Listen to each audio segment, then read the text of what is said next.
Hello friends, welcome you all. आज मैं आपके लिए जो वीडियो लेके आ रहा हूँ, देखिए बात करने वाले हैं टॉप 10 स्टॉक्स की। अब आपको यार कौन से टॉप 10 के ये स्टॉक्स हैं। ये स्टॉक्स हम बात करेंगे मार्केट कैपिटलाइजेशन वाइज, जो सबसे बड़े स्टॉक्स हैं उनकी। मार्केट में गिरावट का माहौल है, डर का माहौल है। इस माहौल में इन बड़े स्टॉक्स के ऊपर काफी दारोमदार रहता है। जहां ये जाते हैं मार्केट वहीं जाती है। Blue chip shares in India इनको कहा जाता है। बड़े से बड़े, मैं कहूंगा महारथी स्टॉक्स ये हैं। तो चलिए एक एक करके देखते हैं क्या कुछ चल रहा है इनमें। और आगे बढ़ने से पहले मैं आपको बता दूं, अगर आपने अब तक चैनल को सब्सक्राइब नहीं किया तो जल्दी से सब्सक्राइब कर लें, बेल आइकन को प्रेस कर लें, जिससे आपको नोटिफिकेशन आती रहेगी। प्राइस एक्शन सीखने के लिए आप ज्वाइन कर सकते हो मेंबरशिप ज्वाइन बटन पे क्लिक करके। टॉप 10 स्टॉक्स जो हमारी रडार में इस वीडियो में रहने वाले हैं। रिलायंस इंडस्ट्रीज के बारे में बात करेंगे, टीसीएस के बारे में बात करेंगे, एचडीएफसी बैंक के बारे में बात करेंगे। देखिए 15 लाख करोड़ का मार्केट कैपिटलाइजेशन, 13 लाख करोड़ का market capitalization HDFC bank, 8 lakh crore का। फिर इन्फोसिस, टीसीएस और इन्फोसिस आईटी सेक्टर की दो कंपनी टॉप 10 में शामिल है। हिंदुस्तान यूनिलीवर यानी कि एफएमसीजी का बादशाह। बैंक की अगर बात की जाए तो एचडीएफसी बैंक और आईसीआईसीआई बैंक, ये देखिए जरा, दो ये भी टॉप 10 में शामिल। साथ के साथ एचडीएफसी यानी कि हाउसिंग फाइनेंस की दुनिया का बेहतरीन प्लेयर एचडीएफसी बैंक और एचडीएफसी, बड़े नाम। फिर आता है हमारे पास एसबीआई और बजाज फाइनेंस, देखिए ये भी बहुत इंपॉर्टेंट। फिर टेलीकॉम सेक्टर की एक कंपनी जो कि विप्रो को पछाड़ के यहां पे निकल गई आगे और 10वें नंबर पे शामिल है भारती एयरटेल। इन टॉप 10 स्टॉक से बात करेंगे कि क्या कुछ इनमें चल रहा है एक एक करके। अब मैं आपको सीधे लेके चलता हूं सबसे पहले स्टॉक यानी कि रिलायंस इंडस्ट्रीज, या फिर लेके चले आपको भारती एयरटेल की तरफ। चलिए भारती एयरटेल से स्टार्ट करते हैं। भारती एयरटेल क्यों टॉप 10 से लेके 9 तक चलेंगे।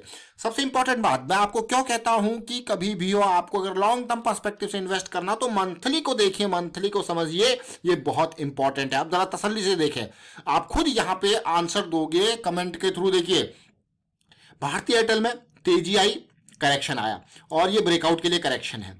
क्या ये लेवल आपके लिए लो, मैं कहूंगा लो रिस्क हाई प्रोबेबिलिटी वाला एरिया था कि नहीं था मंथली वाइज? आपको कहोगे हाँ जी बिल्कुल था। उसके बाद क्या रैली आई। अब मूविंग एवरेज से कितनी दूरी है? आपको यार 575 के अराउंड मूविंग एवरेज और 775 के अराउंड प्राइस है भाई। इंतजार, अब आप खोगे यहाँ पे अगर आप बाय करोगे लॉन्ग टर्म पर्सपेक्टिव का सोच के, तो आप देख लो कि हम कहाँ को जा रहे हैं। कहीं नहीं, हम अगली करेक्शन की तरफ मूव कर रहे हैं। अगर ये करेक्शन फिर रिजॉल्व होगी तो फिर से एक अपॉर्चुनिटी बनेगी। तो ये हमारा मेजर मुद्दा था। अब अगर बात करते हैं कि चलिए मानिए करेक्शन थोड़ा डीप हो जाए, तो डीप करेक्शन का जो इंपॉर्टेंट सपोर्ट एरिया होता है ना, तो डेली पे अगर मैं कहूँ तो 200 SMA बहुत इंपॉर्टेंट सपोर्ट एरिया होता है। जो कि आप कहाँ पे आ रहा है वो सपोर्ट एरिया? आप कहोगे यार ये एयरटेल में 600 के अराउंड अगर देखा जाए तो प्रीवियस जो पीक्स हैं वो इसी के दौरान है। 200 SMA कहाँ पे ये है? अब आप कहोगे क्या एयरटेल इन लेवल तक पहुंच सकता है? भाई बिल्कुल पहुंच सकता है। बाकी मैं ये कहूंगा कि स्ट्रॉन्ग सपोर्ट एरिया ये अवेलेबल है, इजीली आराम से यहाँ पे पहुंच सकता है। चलिए अब अगले स्टॉक की बात करेंगे, लेकिन याद रखें always always understand the point कि आप खरीद कहां पे रहे हो, क्या आपका टाइम फ्रेम है, क्या आपका गोल है, उसके हिसाब से आपका रिस्क। इसीलिए मैं आपको कह रहा हूं देखिए एयरटेल के बेस्ट अपॉर्चुनिटी ये, और उसके बाद ये सारी प्रॉफिट बुकिंग का एरिया जैसे जैसे ऊपर जाता रहेगा डेली टाइम फ्रेम पे, इसको देख के आप कह सकते हो कि हाँ यार बुक करना बनता है। मैं ये नहीं कहूंगा कि 780 पे, लेकिन हाँ ये एरिया निकलने का बनता है इतनी बड़ी इनडिसीजन वाली कैंडल देखने के बाद। अब चलते हैं अगले स्टॉक की तरफ जो है हमारे पास बजाज फाइनेंस। जरा बजाज फाइनेंस को देखिए। बजाज फाइनेंस के हमने जब ये अप मूव जा रहा था तो बहुत सारे वीडियोस क्रिएट किए थे, और खासकर सबसे पहला वीडियो हमने छोटे टाइम फ्रेम पे जाके ये 2400 की रेंज में बिल्कुल बॉटम पे, देखिए बॉटम पिकिंग का ना मुझे बहुत ही खतरनाक सिचुएशन लगती है बॉटम पिकिंग। और वो अगर हमारी जो स्टाइल है, हमारी जो स्ट्रेटजी है, उसके हिसाब से हम बॉटम पिकिंग कभी कर ही नहीं सकते हैं। क्यों? क्योंकि हम देखते हैं हाई मोमेंटम, हाई प्रोबेबिलिटी और लो रिस्क। वो कैसे होगा जब तक मोमेंटम में नहीं आएगा? तो भाई बिल्कुल बॉटम पे तो मोमेंटम हमें मिलेगा नहीं। भाई ये वो लोग दे सकते हैं। तो एग्जैक्ट सपोर्ट और रेजिस्टेंस की बात करते हैं, सपोर्ट रेजिस्टेंस पे वहां पे वो लोग बाइंग करते हैं तो या सेलिंग करते हैं, तो वो लोग उसको पिक कर सकते हैं उस टाइम में। लेकिन हमारा जो थोड़ा सा नजरिया अलग है। हम अगर monthly, weekly, daily time frame पे देखते तो हम सोचते हैं एटलीस्ट डेली पे नहीं तो आवरली पे हम मोमेंटम में आ जाए, और जब तक उसको मोमेंटम पे आता है तो वो बॉटम से ऊपर उठ चुका होता है। ये देखिए, तो इसीलिए हम बिल्कुल बॉटम पे चीजों को नहीं पकड़ पाते, बिल्कुल टू बी वेरी फ्रैंक। तो इसीलिए हम बजाज फाइनेंस भी आपको इस रेंज में जब आवरली ने पॉजिटिविटी दिखाई थी, फिर ये इंपॉर्टेंट एरिया था 3600, बहुत सारे वीडियो जहां पे क्रिएट किए थे, बहुत सारे वीडियो जहां पे क्रिएट किए थे, ये इंपॉर्टेंट लेवल। लेकिन आप देखो अब कोई कहेगा मैं 8,000 पर खरीदूंगा, मैं तो लॉन्ग टर्म इन्वेस्ट हूं। आप खुद सोचिए, देखिए मैं आपको कुछ नहीं कहूंगा, आप कमेंट के थ्रू खुद बताओगे इस लेवल पे क्या ये रिस्की है कि नहीं। अगर आप मंथली के बेसिस पे जाओगे, फिर आप कहोगे यार अब देखिए आप डेली के बेसिस पे जाओगे, क्या ये रिस्की, वीकली के बेसिस पे रिस्की है या नहीं है। आपको कि हाँ रिस्की है। पता मैं क्यों आपको ये चीज कह रहा हूँ, क्योंकि जब इन सिचुएशन को आप समझते हो और देखते हो, फिर कहते हो यार फिर मैं फंस गया, तो ये अपने आप में बहुत टफ सिचुएशन है। आप इसी को देखिए, इसी पर्टिकुलर पार्ट को अगर आप समझोगे, ये डेली टाइम फ्रेम को अगर मैं आपको दिखाऊं, तो आप देखिए ये किस तरीके का पोजीशन आपको बन रहा है। अगर आप प्राइस एक्शन को समझते हो, देखिए almost peak kind of situation, देखिए इसको आप कह सकते हो वाइकॉप में एक अपथ्रस्ट काइंड ऑफ सिचुएशन यहाँ पे बनती है, जिसको आप बॉटम पे स्प्रिंग कहते हो। अब देखिए ये क्या बना, इसीलिए तो मैं आपको कहता हूं कि प्राइस एक्शन बहुत सिंपल और बहुत सादी चीज है जो बेसिक आपके क्लियर करती है। और ये देखिए, ये देख रहे हो। अब आप सोच रहे हो कि आप इसको बाद में लेके आ रहे हो, बट डेफिनेटली जो इन स्टॉक्स को ट्रैक कर रहा है, रेगुलर बेस पे समझ रहा है, वो इनको इजीली समझ जाएगा कि भाई कोई आप तो भाई हमें निकलना है, प्रॉफिट बुक करने का बनता है।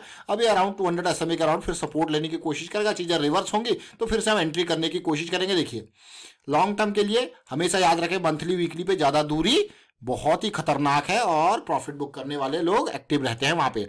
अब SBI को ही ले लेते हैं। देखिए SBI कहाँ पे है मंथली पे, आपको यार बिल्कुल कितनी दूर गए हम, देखिए 374 की का ये लेवल है, देखिए मूविंग एवरेज 20 में, और हम कहाँ पे हैं 540 पे। करेक्शन बनता है कि नहीं बनता, आपको भाई बनता है, भाई बिल्कुल बनता है। क्यों? क्योंकि हम दूरी सही जाए ना, यही मैं आपको बार बार कहता हूँ कि दूरी बढ़ जाएगी तो फिर रिस्क आपका बढ़ जाएगा। अभी देखिए कहाँ को आ रहे हैं भाई, वही 200 SMA डेली के ऊपर 430 के लेवल की तरफ अग्रसर है। 540 से 430 की तरफ आपको बहुत बड़ी करेक्शन आ गई, लेकिन अग्रसर है, यही बहुत इंपॉर्टेंट सपोर्ट एरिया बनता है। बिल्कुल अगले स्टॉक की तरफ चलते हैं, SDFC। जरा देखिए SDFC को, कहाँ दूरी देखिए हो रहा है कि नहीं हो रहा है दूरी, इंपल्स करेक्शन। हाँ यहाँ पे हम 200 SMA के ऊपर डेली पे आ चुके हैं और हम और नीचे को जा रहे हैं, मतलब भैया यहाँ पे थोड़ा सा पेन बढ़ा है। हम यहाँ को इसको लेवल को तोड़ चुके हैं, वो भी बड़ी कैंडल के साथ, तो यहाँ पे पेन और बढ़ सकता है। तो फिर इसका सपोर्ट लेवल कहाँ पे होगा, तो इन एरियाज में जाएगा, ये 2300-2400 के एरियाज में जाने की कोशिश करेगा HDFC। लेकिन याद रखें, अब मैं फिर से आपको एक रिपीट करूंगा एक चीज। अब आप देखो मूविंग एवरेज में दूरी जो होती है, मैं आपको क्यों कहता हूं कि दूरी सही नहीं जाए ना। देखिए इस तरीके की सिचुएशन आपको देखने को मिलेगी अक्सर, मतलब ऐसा नहीं कि हमेशा स्टॉक भाग भी सकता है, बट आप अपना रिस्क देखो, आप कितने वहां पे कितने बड़े रिस्क को आप इन्वाइट कर रहे हो अपनी तरफ, देख रहे हो इस पार्ट को। अब ये देखिए ICICI बैंक, यहाँ पे आपको यार बनता है कहाँ पे, ऑलमोस्ट 670-680 तो 200 SMA है। अगर ये मंथली पे आए 20 MA के अराउंड तो 603 के लेवल पे भी है।